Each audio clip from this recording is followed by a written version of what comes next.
St. Augustine Church in Havenport stood tall like a stone mausoleum, its gray moss-covered walls whispering secrets of centuries past. Inside, the air was heavy, thick with the scent of lilies and candle wax, a sweetness so cloying it clung to every breath Claire Whitmore took. Light from the stained glass windows above shattered into fragments of rainbow on the cold stone floor, but it could not chase away the chill tightening around her heart.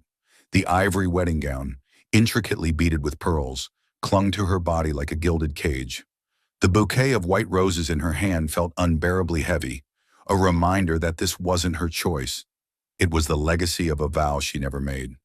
Beside Claire stood Declan Maddox, tall, composed, his sharply tailored black suit accentuating an appearance so flawless it bordered on intimidating. His face, chiseled, cold, with eyes as deep as the sea before a storm, was the stuff of dreams for every girl in Havenport. But to Claire, he was a stranger, a signature on a marriage contract drafted by her father. She had never loved him. She wasn't even sure she could endure him. Every time she searched his gaze for some hint of real emotion, all she saw was emptiness, like a wall of stone she could never break through. The crowd in the church was a picture-perfect display of Havenport's elite. Silk dresses rustled, gold cufflinks glinted in the candlelight. They smiled, whispered, and pretended not to notice the tension choking the air. Claire glanced toward the front pew, where her father, Mayor Lawrence Whitmore, sat with his usual commanding posture. His eyes were sharp, void of warmth, and when their gazes met, he gave a single rigid nod, a silent command. "Do it.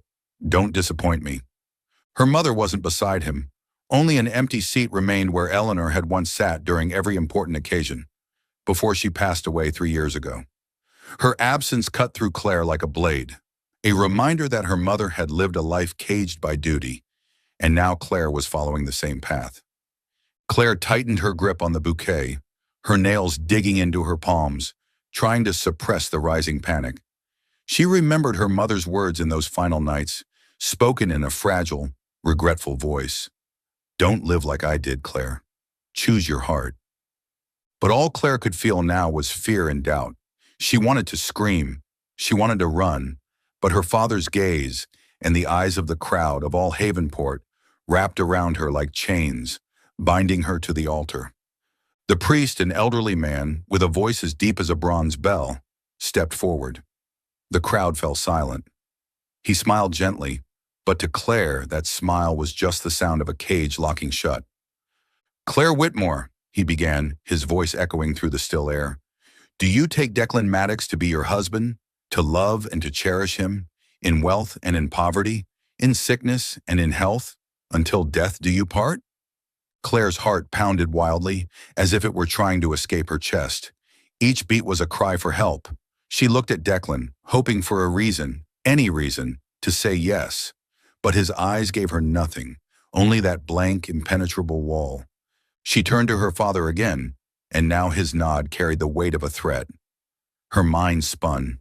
Memories rushed back. The arguments in their cold living room, his words echoing, "This wedding is a family obligation," and the nights she stared at the mirror, wondering who she was beneath all the suffocating expectations. She couldn't do it. Her voice broke, small as a breeze slipping through a cracked door. The crowd held its breath. She inhaled sharply, her chest aching, and then, like a flame rising from ash, she stepped back. The bouquet slipped from her hands, landing on the stone floor with a dry thud, white petals scattering like shards of a broken dream. "I don't know him." The entire church froze. Somewhere in the crowd, a sharp gasp cut through the silence. A man's cough shattered it further. Then came the murmurs, rising like wildfire through dry grass. What did she say? "She doesn't know him."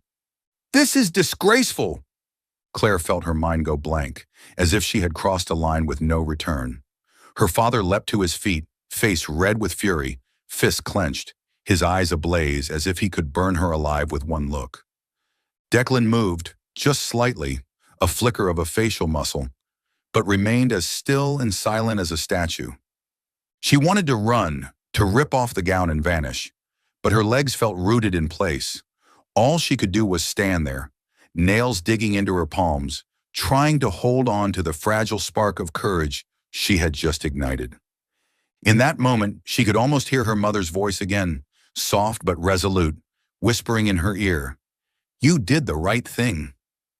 Then suddenly, the heavy wooden doors of the church creaked open with a loud bang. All eyes turned to the entrance. A man stepped across the threshold, his silhouette stark against the backlit glow from outside. He wore a black coat with worn shoulders, his brown hair tousled, and in his hands was an old wooden box, its faded grain hinting at secrets untold. His footsteps echoed steadily down the aisle, each one like the beat of a fateful drum. "Sorry I'm late." His voice was low, gravelly, with a trace of unapologetic sarcasm. "But I believe there's something I need to share before this bride commits to a mistake." Claire stood frozen, eyes wide. There was something about him, his voice, his walk, the way he looked straight at her, that made her heart clench. A vague memory flickered through her like lightning in a fog. Rain, a wounded man, and a moment she had buried deep inside. But it was too hazy, too far away, like a dream she didn't dare believe was real. "Who are you?" Declan demanded, his voice sharp as a blade. But Claire detected something in his tone, a flicker of unease. The man stopped just short of the altar, a few steps away. He didn't look at Declan. He didn't glance at the crowd. His gaze never left Claire. A faint, sad smile played at his lips, half sorrow, half defiance. "I'm the one who knows the truth," he said, lifting the wooden box, his fingers brushing the lid like he was touching a sacred secret. "And I'm here to make sure Claire doesn't pay the price for someone else's lies." The church was silent once more, save for the thundering of Claire's heart. And in that moment, she remembered him. St. Augustine Church was thick with chaos and suffocating tension. The murmur of the crowd swelled like a broken beehive, sharp gazes darting between shock and curiosity. Claire Whitmore stood frozen at the altar, her feet seemingly nailed to the cold stone floor, eyes locked on the man who had just stepped through the doorway. The wooden box in his hands, worn, faded, its swirling grain like a forgotten tale, seemed to draw every gaze in the room. But for Claire, it wasn't the box. It was his eyes, deep, brown, and stirring something inside her she had long buried. "What did you just say?" Declan Maddox's voice sliced through the air, cold as steel, though Claire caught a rare tremor in it. He took a step forward, shoulders rigid, as if his sheer presence might intimidate the intruder. "Who are you, and how dare you interrupt this day?" The man stopped midway down the aisle, just a few meters from the altar. He didn't answer right away, simply tilted his head slightly, a trace of a sardonic smile at the corner of his lips. "I'm Gabriel Monroe," he said, his voice deep and steady, as if the name alone explained everything. "Independent journalist, or, as some in Havenport might recall, the man who disappeared 4 years ago." The name dropped like a stone into still water. Gasps rippled through the pews, a flurry of shocked whispers rising behind them. "Gabriel Monroe? He's alive? I thought he was dead." Claire's mind spun, the floor beneath her seeming to tilt. Gabriel Monroe. That name cracked open a blurred memory, a puzzle piece long faded by time.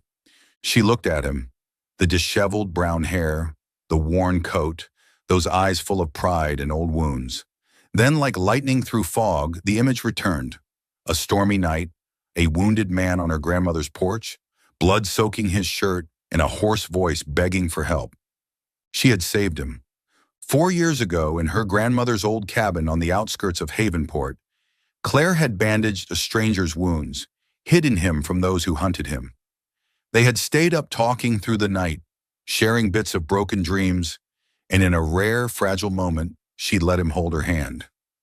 But the next morning, he vanished. No goodbye, no trace. She'd thought he'd left her, or worse, that he'd died. And now here he was, alive, holding a wooden box, staring at her like those 4 years had never passed. "Claire," Gabriel said, his voice pulling her back to the present, gentle but unwavering. "I know what you're thinking, and I didn't come here to hurt you, but you need to know the truth. About today, about the man beside you, and about what your father has done. The truth? Her father, Mayor Lawrence Whitmore, rose from the front pew, his voice like thunder cutting through every whisper. You're a liar, Monroe, a disgraced criminal wanted for slander and sabotage. You dare come in here and smear my family's name? Gabriel didn't flinch. He raised the wooden box, his fingers brushing over the lid as if it were some sacred relic. I don't need words to prove anything, Mr. Mayor, he replied with a faint, cutting smirk. What's inside this box will speak for me. And trust me, it will force all of Havenport to reconsider what you call honor. Claire's heart pounded.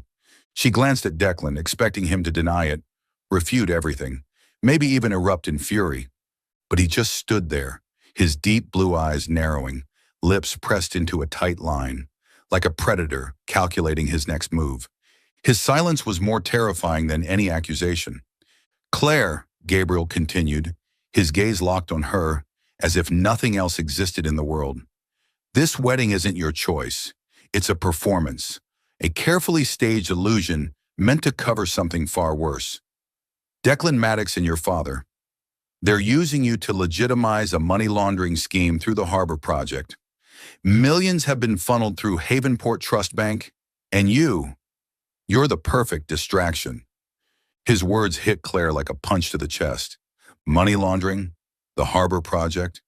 She had always known her father was ambitious, sometimes ruthless, but illegal. And Declan, the man she was about to marry, was he part of it too? She turned to look at him, desperate for an explanation. But Declan only looked away, his fists clenched, jaw tight. Enough! Mayor Whitmore thundered, storming toward Gabriel. You have no proof, just wild accusations from a failed man. Security, get him out of here. But before anyone could move, Gabriel opened the wooden box. Inside, nestled neatly, was an old leather-bound journal and a cream-colored envelope, sealed with worn red wax. He lifted the journal with reverence, his voice dropping to something near a prayer. This is the journal of Eleanor Whitmore, Claire's mother. And this, he said, holding up the envelope, is a letter she wrote to her daughter, never opened. Claire, you need to read it, not for me, but for yourself. Her mother's name sliced through her like a blade. Claire's eyes burned. Eleanor, gentle, kind, yet always living in her father's shadow, had passed away 3 years ago, leaving behind an emptiness Claire could never fill. A journal, a letter. How had Gabriel come to possess them? And why did he speak her mother's name like it was personal? Give it to me, Claire said, her voice trembling but resolute. She stepped forward, her gown whispering across the stone floor, her eyes fixed on the box. The church fell dead silent, as if holding its breath. Gabriel handed her the journal and the letter. His fingers brushed hers. A brief, almost imperceptible touch, but it made her flinch. That feeling, warm, familiar, pulled her back to that rainy night 4 years ago, when she had held his hand and for a fleeting moment didn't feel alone. Read it, Claire, he said, voice soft as a prayer, and believe in yourself, right here, right now, not in me, not in your father, not in Declan, just in you. Claire held the journal, her fingers trembling as they ran over the worn leather cover. She looked at the envelope, the red wax seal a silent warning. She knew that once she opened it, there would be no turning back. But when her eyes met Gabriel's, she saw something else. Hope, a promise that even if the truth hurt, she wouldn't have to face it alone. St. Augustine Church now felt like a glass cage, every eye fixed on Claire Whitmore, as if she were the leading role in a play whose ending no one could predict.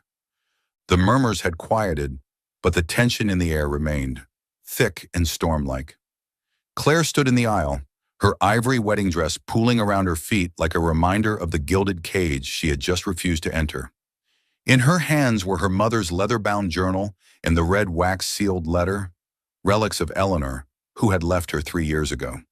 But Claire's eyes were locked on Gabriel Monroe, the man who had just turned her wedding upside down, the man she recognized the moment he crossed the threshold, even if her heart had begged her not to believe it was him. Gabriel stood tall, lean in his weathered coat, tousled brown hair catching bits of colored light from the stained glass above. His deep brown eyes held a mix of defiance and hurt. The moment he appeared, Claire's heart clenched like an old wound reopening. She remembered him, remembered that stormy night 4 years ago, remembered the wounded man she had sheltered in her grandmother's cottage. She remembered his eyes, tired but unbroken, and the way he held her hand like she was the only thing keeping him alive. But she also remembered the pain of waking up alone, with no explanation, only questions and the sting of betrayal. Now he was here, alive, and she didn't know whether to run into his arms or turn away to protect herself. "Claire," Gabriel's voice broke through her thoughts, gentle but firm. "I know you remember me. I saw it in your eyes the moment I walked in, but I also know you're angry, afraid. I owe you the truth, all of it, right now." She tightened her grip on the letter, her nails digging into her palm to keep herself from shaking. "You left me," she whispered, her voice thick with hurt. "You disappeared without a word, Gabriel. I looked for you, but there was nothing. I thought you were dead, or worse, that you didn't care. And now you show up, wreck my wedding, and you're holding—" She lifted the letter, her voice trembling. "This. How did you get my mother's journal? And why should I believe a word you say?" The church held its breath. Her father, Mayor Lawrence Whitmore, stood red-faced in the front row, but for now said nothing. Declan Maddox, the groom she no longer wanted, stared at Gabriel with cold fury, but Claire no longer cared about their silence or their rage. She wanted the truth, no matter how painful it was. Gabriel stepped closer, a prism of light from the stained glass falling across his face, carving shadows into his tired features. "I didn't leave you, Claire," he said quietly, his voice rough but sincere. "Let me tell you what happened that night, the night you saved me." His voice, steady and low, became a current pulling her backward in time. "It was a stormy night in Havenport. I was investigating a corruption ring tied to the harbor project, a front for laundering money. Your father and men like Declan were behind it. I got too close. They found me, attacked me. I barely escaped with my life. I stumbled through the woods and collapsed near your grandmother's cottage. I didn't know it was yours. And then you found me, Claire. You pulled me inside, patched up my shoulder, and gave me shelter in that attic." Memories surged in waves. Claire blinked, seeing the old cottage again, her sanctuary from her father's suffocating control. She saw Gabriel then, collapsed on the floor, blood staining his shirt, eyes glazed with pain but burning with fight. She remembered her fingers trembling as she cleaned his wound, the warmth of his skin under her touch. They had talked until dawn, about broken dreams, about Havenport's golden cage, and in that fragile silence Gabriel had reached for her hand, lacing his fingers with hers like he feared she'd vanish. "You told me about your mother," Gabriel said softly, "how she lived her life under your father's rule, how you were afraid you'd become her. When you held my hand, Claire, I felt like I could survive anything. I wanted to tell you that you were stronger than you believed, that you could change everything, but I was too weak. All I could do was hold your hand, your eyes, your courage. They got me through 4 years of hell." Claire's face burned. She remembered it all, their eyes locked in silence, the world falling away. She had felt something rare, something real, but he had left. "Where did you go?" she asked, her voice raw. "I woke up and you were gone. I thought you betrayed me." Gabriel's eyes darkened with regret. "I didn't leave by choice, Claire. That morning I heard cars. Your father's men, or Declan's, had tracked me down. They dragged me away, locked me up somewhere I couldn't escape. I've spent 4 years trying to get back to you. And when I found out they were forcing you to marry Declan, I couldn't stay silent. I came back to get you out of this lie." She turned to the letter in her hand, her fingers trembling as she cracked the red seal. Her mother's slanted handwriting emerged, so familiar it hurt. Claire began to read aloud, her voice small but clear, as though she wanted her mother to hear her from wherever she was. "Claire, my beloved daughter, I'm sorry for raising you in a world built on lies. I spent my life in a loveless marriage, bound by expectations I never dared to defy. Your father valued the Whitmore name above all else, even my happiness. I don't want that for you. Listen to your heart, Claire. If you find someone who makes you feel free, hold on to them. I love you. Always. Claire folded the letter and pressed it to her chest, tears slipping silently down her cheeks. She looked at Gabriel, the man who had returned from the shadows carrying both danger and a flicker of hope. Where did you get these? She asked. Your mother hid the journal in the cottage, Gabriel answered. I found it while investigating Harbor. The letter, she gave it to a friend to deliver, but it never reached you, until now. Before Claire could reply, Declan's voice rang out, ice cold. She's not going anywhere, Monroe. Claire belongs here. Claire turned to him, meeting his eyes head on. For the first time, there was no fear. She saw her mother in all the years of quiet suffering, and she saw Gabriel, the man who had come back to offer her the choice her mother never had. St. Augustine Church descended into a charged silence, time caught between ancient stone walls. Murmurs rose into soft gasps, scandalized and stunned. Claire stood in the aisle, her mother's letter clutched to her chest, her heart pounding like it wanted to break free of her ribs. Declan's words, "She's not going anywhere," hung in the air like a blade. But Gabriel's gaze, steady and warm, glowed like a lighthouse in the storm. Claire, he said, low but urgent, just loud enough for her to hear, if you want to leave, come with me. Now. She looked to her father, his face twisted in rage, fists clenched and advancing. To Declan, eyes narrowed, a predator coiled to strike. Then down to the letter, its handwriting a whisper from the grave. Listen to your heart. And for the first time, Claire saw it clearly. Her life, gilded and suffocating, wasn't hers. And Gabriel, though a mystery, was the only door out. She drew in a breath, clutched the journal and letter, and turned to him. Take me, she said, voice shaking but resolute. Gabriel grabbed her hand, rough, warm, familiar, and they ran. Down the aisle toward the heavy church doors, her gown rustling like a storm behind her. Her father's shout, Claire, get back here, rang out, followed by stomping feet. But Claire didn't look back. She only ran, chasing freedom into the silver light of dusk. Outside, the wind from Havenport Bay whipped through the air, carrying salt and something sweeter, liberation. Gabriel led her to an old faded blue pickup, one window cracked. Get in, he said, yanking the passenger door open. Claire climbed in, the dress tangling at her feet, a final echo of what she'd left behind. Gabriel slid into the driver's seat and fired up the engine, its roar ripping through the stillness. They tore down the street, leaving the church and its whispers behind. Claire looked back once, catching a glimpse of her father standing at the threshold, face twisted with fury. They'll come after us, she said, her voice unsteady. My father has people everywhere. Not right away, Gabriel replied, eyes focused on the road. I left another car at the bus depot with fake tickets in the glove box. They'll think we're heading out of town. That buys us a few hours. They veered onto a narrow dirt road that led to her grandmother's old cottage, nestled between pine trees and windswept sand. It looked just like she remembered. Weathered shingles, sagging shutters, the rhythmic sound of waves beyond. We can't stay long, Gabriel said as he killed the engine. He'll check everywhere, even here if he thinks hard enough, but this gives us time to plan our next move. Claire nodded, clutching the journal like a talisman. What if they find us, she whispered. This isn't exactly a secret place. Gabriel gave her a faint, calming smile. It's not secret, but it's not the first place they'll check. Your father will search your friends' homes, hotels, airports. This house, he forgot it long ago. And you never talked about it, did you? He paused. We have a few hours, long enough to figure out how to disappear.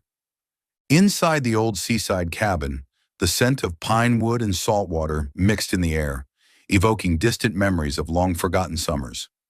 Claire sat in a worn armchair, her wedding dress spilling around her like a cloud. Gabriel knelt by the fireplace, coaxing flames to life, the orange glow flickering across his face. Once the fire crackled, he sat across from her, hands clasped, his eyes cautious. I need to tell you about the harbor project, he began. It's not just about building a new port. It's a front, a massive cover for laundering money. Millions of dollars from illegal activities are being funneled through Havenport Trust Bank. Your father and Declan are behind it all. They created shell companies, forged construction contracts, and turned dirty money into legitimate profits. Claire furrowed her brow, struggling to take it all in. But my wedding, how does that fit into it? Gabriel leaned in, his voice low but clear. Your wedding is part of the scheme, but it's not just about laundering money. Your father and Declan need an alliance, a power empire to dominate Havenport. Marrying you, the daughter of Lawrence Whitmore, boosts Declan's social and political clout. It positions him as your father's successor. At the same time, the wedding is a financial smokescreen. They inflate costs, millions paid to vendors, when only a fraction was actually spent. The rest is cleaned through offshore accounts. And presenting a united, powerful family keeps anyone from asking questions about the harbor project. Claire felt a chill crawl up her spine. She thought about the months leading up to the wedding, how her father controlled everything, from the guest list to the budget. She'd assumed it was about family pride, but now she saw the truth. She wasn't just a financial tool, she was a pawn in a power game. They used me, she whispered, voice trembling. My whole life, I've been living in a gilded cage, serving my father and Declan. Gabriel nodded, his gaze heavy with regret. They knew you wouldn't fight back, just like your mother. But you're not your mother, Claire. You walked out of that church today. That was your first step. She looked up, meeting his eyes. Memories of the stormy night 4 years ago surged through her, the way he had held her hand, the fire in his eyes telling her she was stronger than she believed. That long-buried warmth stirred again, rising through the cracks of her pain. She wanted to trust him, to fall into the freedom he seemed to offer. But she had learned to be careful. He had vanished once.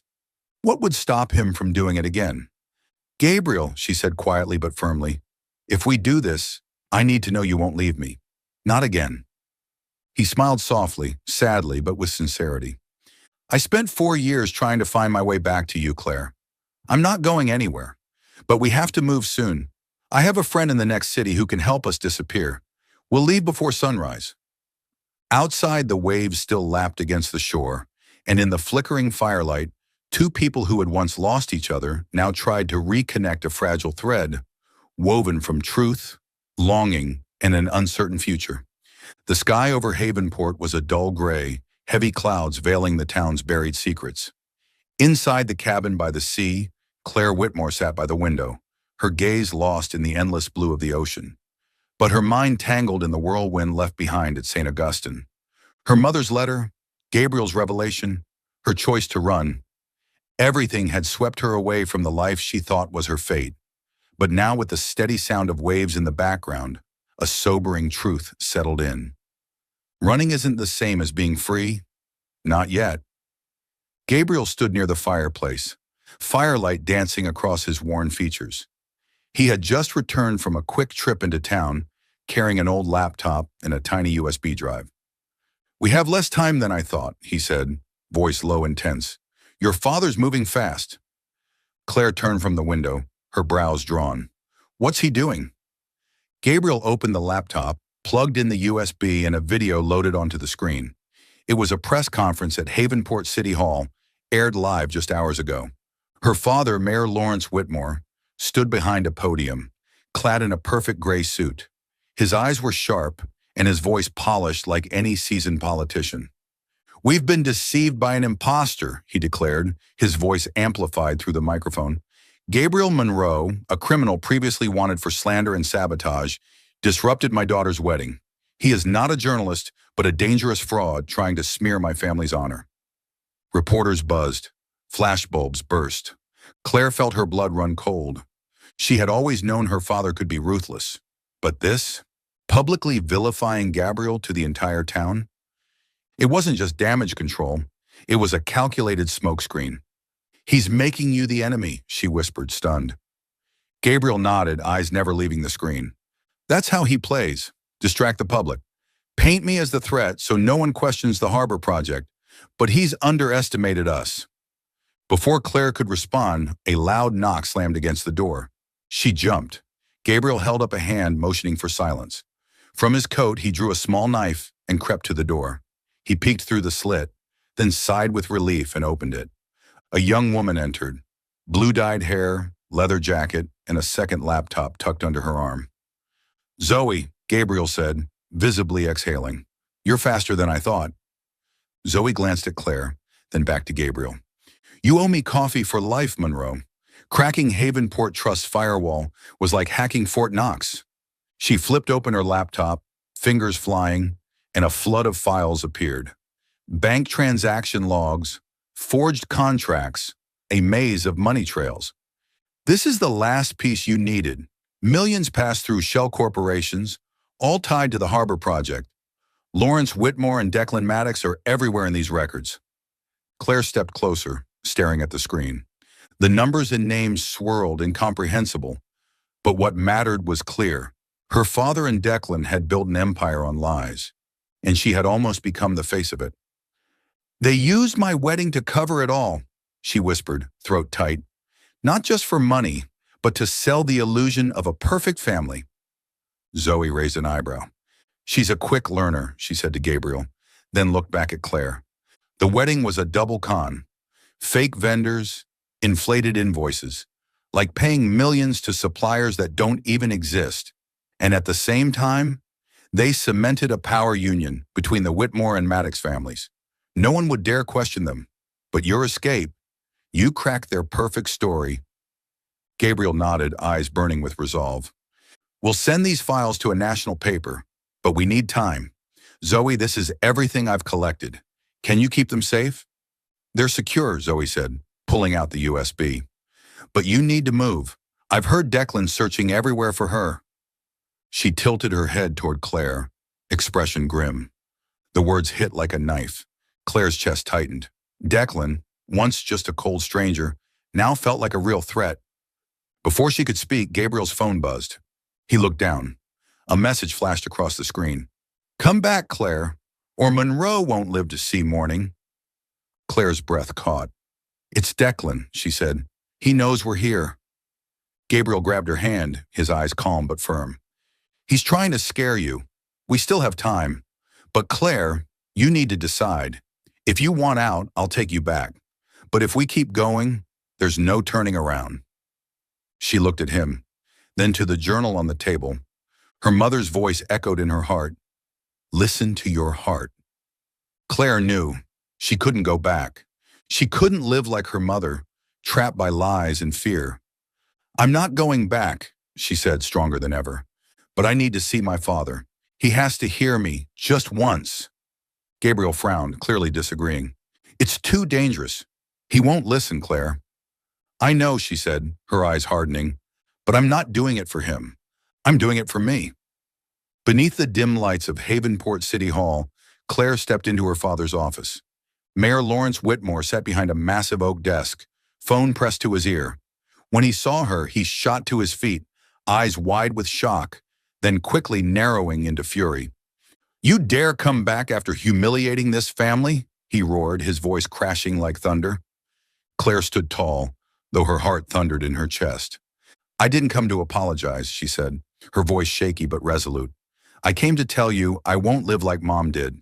She spent her whole life in the cage you built, and I refuse to do the same. You used me, used my wedding, to launder money, to consolidate power for you and Declan. But I'm not your pawn anymore." Lawrence stormed forward, his face flushed with rage. "You don't know what you're talking about," he hissed. "Everything I did was to protect this family." "No," Claire cut in, standing her ground for the first time in her life. "You were protecting your power, and I won't let you control me, not for another second." The slap came fast, sharp, unexpected. Her cheek burned, but she didn't fall. Claire staggered, then straightened, eyes locking with his. Tears slid down her face, but her gaze didn't waver. "You can hit me," she said, her voice low but razor-edged. "But you can't force me to return.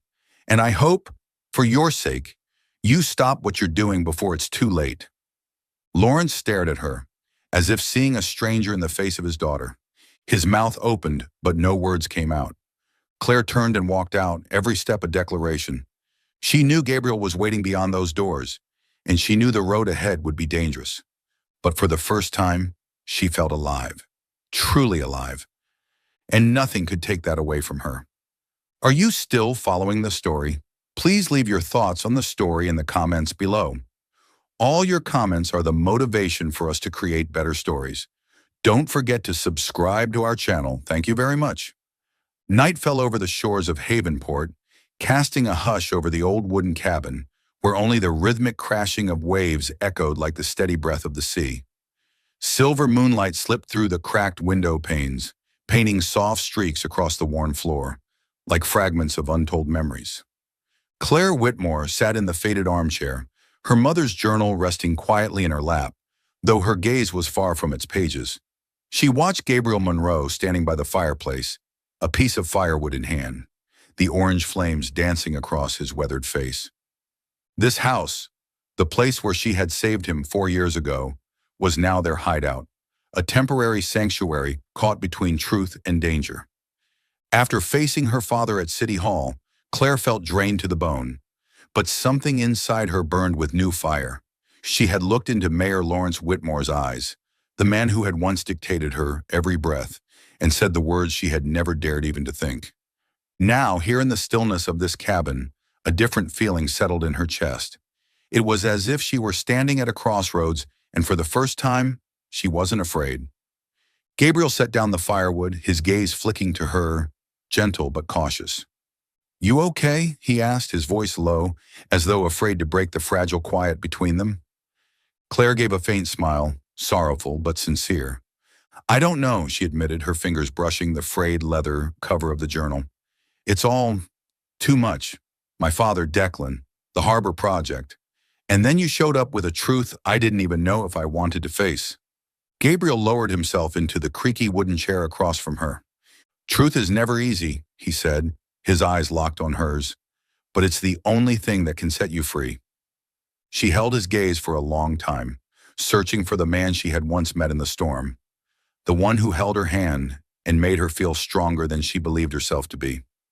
"Why do you do this, Gabriel?" she asked, voice soft but piercing. "Why become a journalist? Why chase secrets that could get you killed? You could have had an easier life." Gabriel leaned forward, fingers intertwined, the firelight flickering in his eyes. "Because I can't live with lies," he said firmly. "I grew up in a town not so different from Havenport. Small, stifling. Everyone knew the truth, but they stayed silent out of fear. My father was a dock worker. He worked himself to the bone to keep us afloat, and then got screwed over by the same powerful men who promised him stability. He died because of them. So I made a promise. I would never turn away from the truth, no matter the cost." Claire listened, each word another piece of him revealed. Behind the stubbornness and sharp edges was a man shaped by loss, determined to make something right. "And that's why you went after the harbor project?" she asked. Gabriel nodded. "That project isn't just corruption, it's exploitation. Dirty money laundered through Havenport Trust, fake contracts, even your wedding. It's everything I hate, powerful people crushing the rest of us with lies. I wanted to expose them, not just for justice, but for people like my father, like your mother, like you." His words struck something deep in her. She bowed her head, gripping the journal as if it could keep her from breaking apart. "My mom," she began, voice catching. "She was the gentlest soul I knew. She loved poetry, the sea, and all the little things my father never noticed. But he consumed her. He wanted a perfect wife, a symbol of the Whitmore legacy. She smiled for the crowds, hosted grand parties, but I saw her cry when she thought no one was looking. She was miserable, Gabriel, and I let him do the same to me." Gabriel didn't speak, but his eyes were full of understanding, of pain he didn't need to voice. "You're not your mother, Claire," he said softly but firmly. "You stood up to him today. You said the things she never could. That's strength." Claire shook her head, tears shimmering in her eyes. "But I'm scared," she whispered. "For the first time, I'm not afraid of him anymore. But I don't know where to begin. My whole life, everything I believed was a lie. And now, what do I even have?" Gabriel leaned in, his hand reaching for hers, warm, rough, familiar. That touch pulled her back to the night it all began, when he had held her hand in the rain and the world had narrowed down to just the two of them. "You start with truth," he said, his eyes glinting with hope. "What's your truth, Claire? Not the mayor's daughter, not Declan Maddox's bride. You. Who are you?" His question cut deep, but not to hurt. To release. Claire inhaled, searching. I want to be free," she said, her voice shaking, but steadier with each word. "I want to live a life I choose, not one I'm forced into. I want to be loved, not as an image, but for who I really am."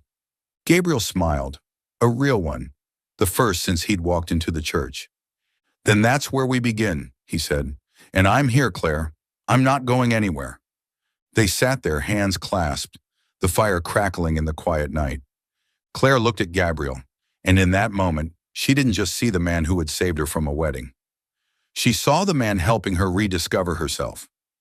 The feelings she'd buried beneath pain and fear rose again, not with crashing waves, but with quiet certainty, like moonlight on water, promising a new beginning. Outside, the sea still whispered against the shore, and inside the old cabin, Claire Whitmore no longer felt like she was running away. She was finally running towards something.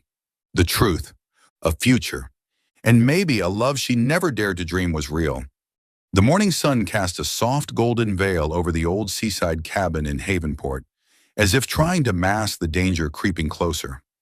Claire Whitmore and Gabriel Monroe sat at the worn wooden table, their eyes locked on Zoe's laptop, where financial data from Havenport Trust flickered like a labyrinth of corruption. The numbers, forged contracts, and money laundering trails were undeniable proof of Mayor Lawrence Whitmore and Declan Maddox's criminal enterprise. But for Claire, they were something else too, a devastating confirmation that her entire life had been a pawn in her father's game. Gabriel typed rapidly, his eyes sharp with focus.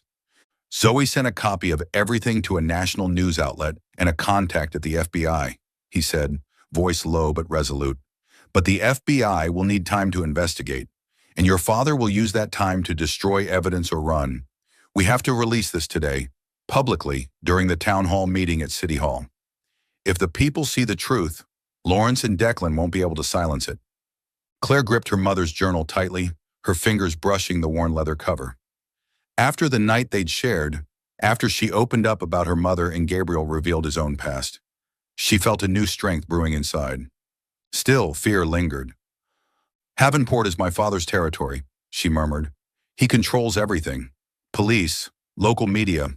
If we do this, they won't let us walk away." Gabriel nodded, unwavering. "I know, but that's why we have to. The Harbor Project isn't just about money.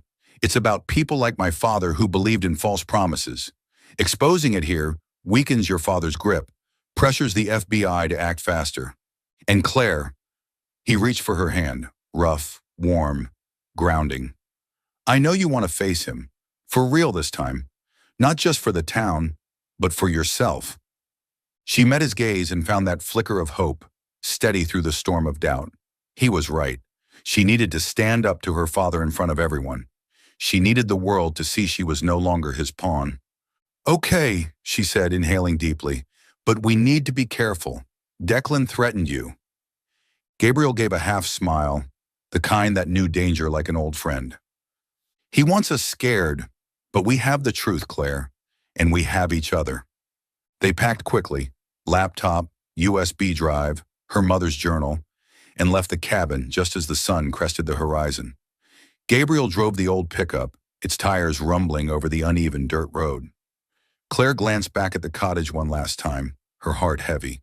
It had been their refuge, but she knew now it could never be home. Gabriel's phone buzzed. A message from Zoe. "Meet me at the west parking lot, 9 a.m. Safe house is ready." Gabriel frowned, checking the number. "Looks right," he said, but a shadow passed over his voice. "We'll go, but stay sharp." They arrived at a desolate parking lot on the outskirts of Havenport, where a black van waited, windows tinted dark. Gabriel's grip tightened on the wheel. "Something's off," he muttered. "Zoe doesn't use vans like that." Before Claire could react, the van door slid open, and 4 men in black rushed out, guns drawn. Gabriel slammed the accelerator, but an SUV screeched to block them. "It's a trap," he shouted, trying to reverse. Bang! A gunshot shattered the air. A tire blew out. The truck skidded sideways and stopped. "Get out, Monroe!" A cold voice barked from the SUV. Claire froze. She recognized that voice. Declan Maddox. He stepped out, impeccably dressed in a gray suit, icy blue eyes glittering with cruelty. "Or I blow her head off right now." Claire felt the blood drain from her face. Gabriel looked at her, his expression fierce but helpless. "Don't hurt her," he growled, voice sharp as a blade. He raised his hands and stepped out. Claire followed, heart pounding like a drum in her chest. Declan approached, a smug smirk curling his lips. "Did you really think you could take us down, Claire?" he sneered. "Your father and I built an empire. Money, influence, everything. You were just a bride to complete the portrait, and you ruined it." Claire's fists clenched, her nails digging into her palms. "I'm not your property," she hissed, "and I won't let you or my father use me anymore." Declan chuckled darkly. "You'll regret that." He signaled, and two men grabbed Gabriel, zip-tying his wrists and dragging him toward the van. Claire screamed, tried to run, but another man restrained her. His grip was like iron. "Let her go!" Gabriel roared, but a punch to the gut sent him crumpling. Claire's eyes burned, but she didn't cry. She stared at Declan, fire in her voice. "If you hurt him, I swear I'll bring you down." Declan tilted his head, amused. "You're still useful, Claire. But Monroe, he's a liability. Come back to me, publicly at City Hall, and maybe he lives." He signaled again. Claire was shoved into the SUV. Gabriel disappeared into the van, which vanished down a foggy road. The Whitmore estate rose like a fortress, all white stone columns and towering windows. Claire was dragged into her father's office, where Lawrence Whitmore waited behind his massive desk, eyes as cold as steel. The room reeked of smoke and power, but Claire no longer trembled.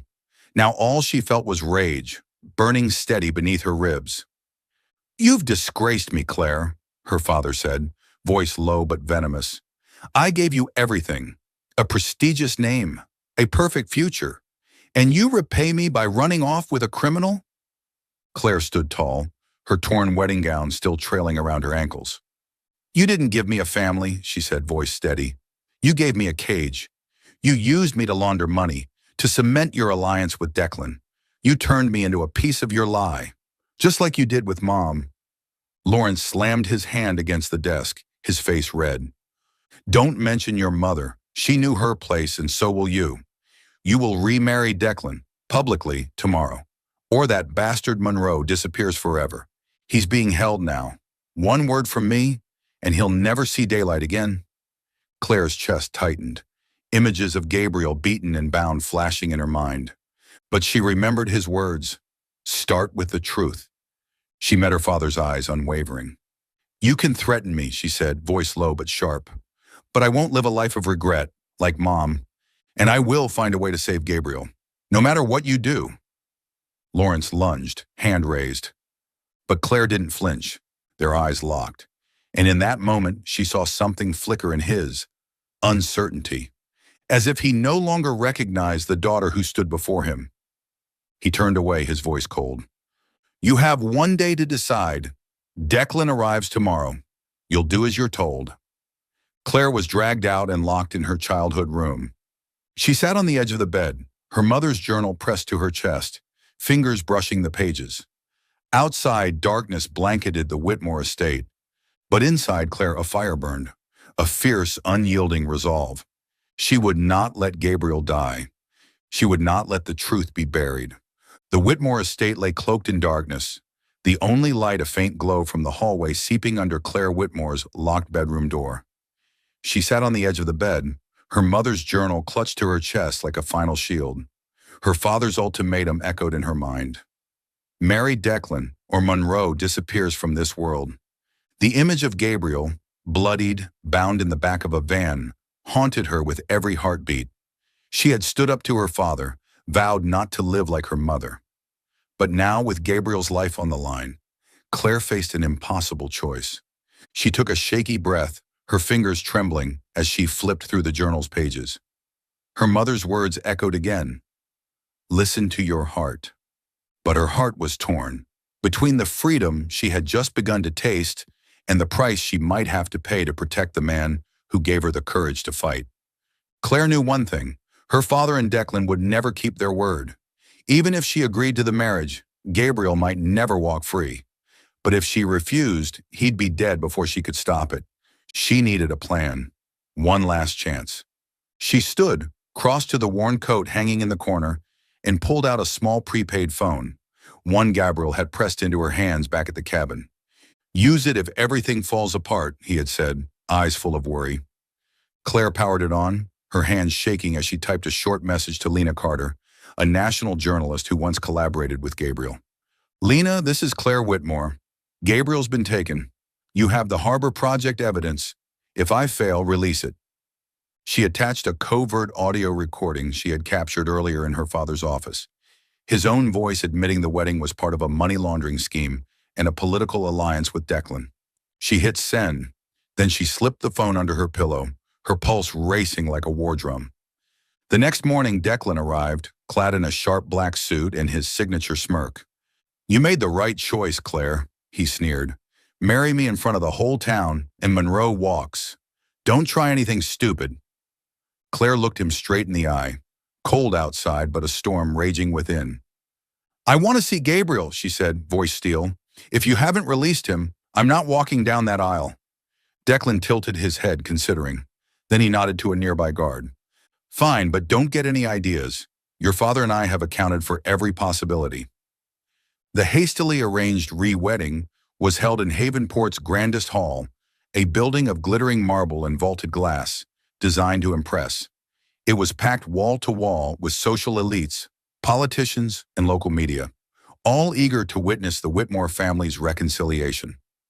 National reporters were there too, summoned under the guise of a redemptive love story. Claire knew it was all theater, a desperate facade to salvage what power her father had left. She stood in the bridal suite, clad in a new white gown that clung to her like armor. She didn't see a bride in the mirror. She saw a woman forged by fire. Beneath the silk and lace, she had hidden a USB drive and a live recording device, activated the moment she entered the venue. Every word, every whisper, it was all being documented. Her final weapon. Declan appeared in the doorway, his eyes sweeping over her like a predator. Monroe's been released, he said coolly. My car dropped him outside city limits. Now do your part. Claire's fists clenched at her sides. She didn't believe him. Not really. But she nodded and stepped forward. Every step toward the aisle felt like walking into battle. Meanwhile, at a deserted construction site on Havenport's outskirts, Gabriel Monroe was dragged out of the van, wrists still bound. Two large men stood over him, iron pipes in hand, eyes devoid of emotion. Declan said we could have some fun before we finish the job, one muttered, sneering. Gabriel, blood crusted at the corner of his mouth, lifted his chin despite the pain. He's breaking the deal, he growled. Claire will never forgive him. One of the men drove a fist into Gabriel's ribs, sending him to the ground. She won't know, the other replied, lifting his pipe.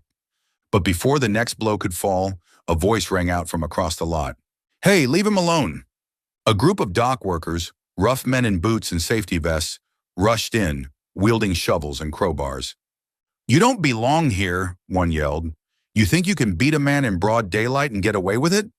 The thugs froze, then bolted, climbing back into the van and fleeing. One of the workers knelt beside Gabriel, checking his injuries. You all right, buddy? We need to get you to a hospital. Gabriel shook his head, wincing. No, I have to find Claire, he rasped. She's in danger. Back at the hall, the ceremony began. Claire walked the aisle in glittering white, but there was no joy in her gaze. Declan waited, victorious. Her father sat in the front row, smiling like a king giving away his daughter, believing the pieces had fallen back into place. But Claire had her own plan. The audio recorder beneath her dress still captured every word. The USB, slipped inside a small hidden sleeve at her wrist, contained Zoe's files, proof of every bank transfer, every shell company, every lie. She scanned the crowd, spotted Lena Carter near the back, her expression unreadable. Claire prayed her message had reached her. The officiant began to speak. Time seemed to slow. Claire looked at Declan, then her father, then at the faces of the crowd waiting for their perfect ending. But she remembered Gabriel's words. Start with the truth. And she knew this was her moment, to speak for herself, for her mother, for everyone who'd ever been crushed by silence and power.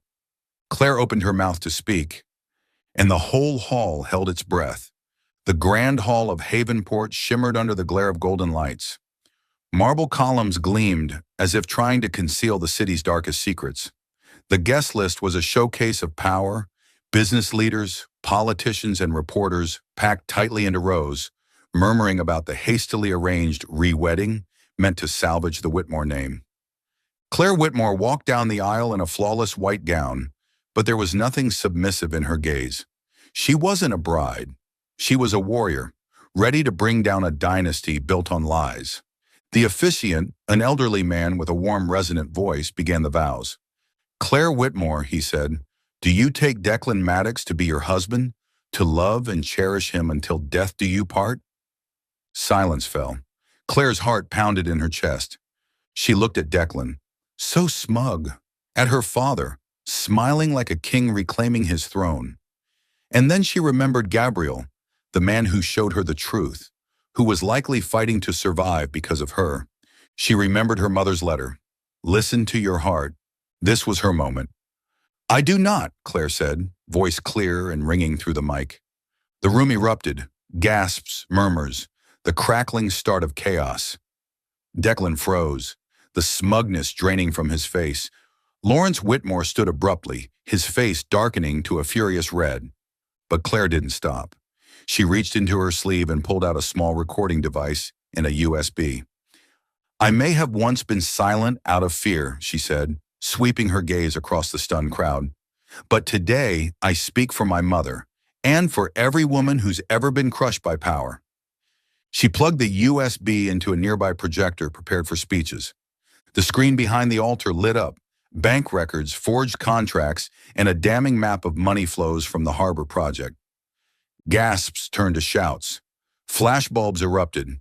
Then she hit play on the recorder, and her father's voice echoed through the hall. I don't care if Claire wants Declan. The wedding is to legitimize everything. Money through the bank, our alliance with Maddox. No one will suspect the Whitmore family. The room exploded. Reporters surged forward. Guests whispered frantically. Declan lunged for her, trying to snatch the recorder. Claire stepped back, unflinching. You can't hide anymore, Declan, she said. The whole world is watching. Her father stormed up the aisle enraged. You dare betray me? He hissed, raising a hand. But before he could touch her, the hall doors burst open. FBI agents and Navy windbreakers flooded in. Lawrence Whitmore, one agent barked, flashing a badge. You're under arrest for money laundering, financial fraud, and conspiracy. Screams erupted. Cameras flashed. Two agents seized Lawrence, cuffing him on the altar. He writhed in protest, shouting, You can't do this! I'm the mayor of Havenport! But his voice was drowned in the chaos. Declan tried to bolt, only to be slammed to the floor and handcuffed by two more agents. Claire stood motionless. Tears streamed down her cheeks, but her eyes held firm. She watched her father and Declan dragged away, not as a daughter, not as a pawn, but as Claire Whitmore, the woman who chose truth over silence, freedom over obedience. But the victory was only half won. Gabriel Monroe was still missing, and fear clutched her heart. That's when her phone buzzed. A message from Lena Carter, the national journalist. Dock workers saw Gabriel near St. Augustine. He's badly hurt. Claire didn't hesitate. She ran, bursting from the hall, her eyes scouring the stone-paved street, her lips whispering prayers. The ocean wind stung her skin, salty and wild, but she didn't stop. And then she saw him. A crumpled figure on the roadside, just a few hundred feet from the church, blood staining his shirt, one leg twisted unnaturally beneath him. Gabriel Monroe was crawling inch by inch toward the hall, toward her. His face was pale, his breasts ragged, but his eyes, those deep brown eyes, still burned with life. Gabriel! Claire cried, falling to her knees beside him, tears streaming down. She held him gently, cradling his battered body. He lifted one trembling hand to her face. Claire, he rasped, I was trying to reach you. Are you safe? She choked back sobs, clutching his hand. You idiot, she whispered. Yes, I'm safe. The FBI came. I exposed everything. It's over, Gabriel. But don't you dare leave me. Gabriel smiled faintly, blood on his lips. Not leaving, I promised. His eyes fluttered and he went limp in her arms. Claire screamed, refusing to let go. Sirens wailed in the distance. Lena had called for help after learning his location. Paramedics rushed in, stabilizing Gabriel with IVs and bandages. Claire never let go of his hand, not for a second. Hang on, she whispered. Just hang on. You kept your promise. Now let me keep mine. 6 months later, the Haven Port shoreline glowed under the setting sun. Golden waves lapped gently at the sand. The breeze smelled of salt and renewal. Claire Whitmore stood barefoot in a flowing sea-blue dress, her toes buried in the cool sand. Beside her stood Gabriel Monroe, his walk still uneven, one leg stiff from healing bones, sleeves rolled up over sun-touched arms. He held a small wooden box in his hand, a new gift, born from pain and hope. Havenport had changed. The arrests of Lawrence Whitmore and Declan Maddox rocked the town. But from the wreckage, a new community rose. Claire had turned her family's old house into the Eleanor Center, named for her mother, a refuge for women trapped in abusive marriages or controlling households. She worked tirelessly, helping others find the voice her mother never could. Gabriel, after months of physical therapy and recovery, returned to journalism, now a national name. Together, they had begun writing The Bride Who Didn't Say Yes, a memoir of survival, courage, and choosing love on their own terms. The book was already drawing national attention. Today, Gabriel had brought her back to the beach, just steps from the cabin where everything changed. He stopped in the sand, eyes glowing in the sunset. Claire, he said softly, 6 months ago I was lying in a hospital bed, telling myself if I survived, I'd spend every moment with you. You were the reason I fought, and now I want to ask you something. Her breath caught as he knelt, opening the wooden box. Inside Dash, a silver ring etched with ocean waves, a symbol of freedom, of endurance, of everything they'd overcome. I didn't get to ask you 4 years ago, Gabriel said, eyes locked on hers. So I'll ask now. Claire Whitmore, will you be the woman I love forever? Tears welled in her eyes, but this time, they were pure joy. She looked at the man who had nearly died for her, who had come back again and again. She thought of her mother's words. If you find someone who makes you feel free, hold on to them. And she thought of her father, now serving time behind bars. He was still my father, she whispered. He did terrible things, but I've learned to let go of the anger, not to forgive, but to be free. Gabriel nodded, eyes full of quiet understanding. You're stronger than anyone I've ever known, he said, and I want to build a life with you, with no more cages. She knelt with him, her hands cupping his face, her voice trembling but radiant. This time, she whispered, I know exactly who I'm marrying. And the answer is yes, Gabriel, forever. He slid the ring onto her finger, then pulled her into a fierce embrace. They stood together on the sand, the waves lapping at their feet, the sunset wrapping them in golden light. Claire leaned her head on his shoulder, her heart light. Every scar, every tear had led to this. Off in the distance, Gabriel's old pickup sat on the dirt road, worn, faded, reliable. Claire laughed through her tears. You still have that truck? It nearly didn't get you to the church. Gabriel kissed her forehead, his eyes twinkling. It got me to you, twice. I'm never letting it go. Hand in hand, they walked the shoreline, leaving behind footprints in the sand, marks of a story scarred by pain, healed by truth, and rewritten in love.